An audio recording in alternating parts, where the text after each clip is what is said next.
1974-এর সেনাবাহিনী না, আজকে বাংলাদেশ সেনাবাহিনী 1990-এর সেনাবাহিনী না। আপনারা যদি যুদ্ধ করতে চান, আসুন যুদ্ধ করি। আপনারা 1000, 2000, 3000 লোক নিয়ে আর এই কটা অস্ত্র নিয়ে আমাদের সাথে যদি যুদ্ধ করতে চান, আধা ঘন্টাও টিকতে পারবেন না।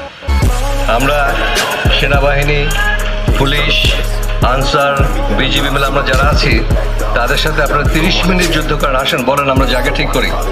আপনারা পাহাড়ে পাহাড়ে লুকিয়ে থাকবেন, মানুষের বাড়িতে বাড়িতে যে অত্যাচার করে খাবার খাবেন, রাতের বেলায় এক পাহাড় থেকে আরেক পাহাড়ে পালিয়ে থাকবেন, আর তারপর দূর থেকে আমাদেরকে গুলি করে আহত করবেন। এটা কোনো যুদ্ধ হলো না, এটা হলো মার্সেনারি অ্যাক্টিভিটিস, সন্ত্রাসী কার্যক্রম। আজকে এই এলাকা দুর্গম বলে আপনারা সুবিধা পাচ্ছেন, এলাকার সুবিধা আপনারা নিচ্ছেন।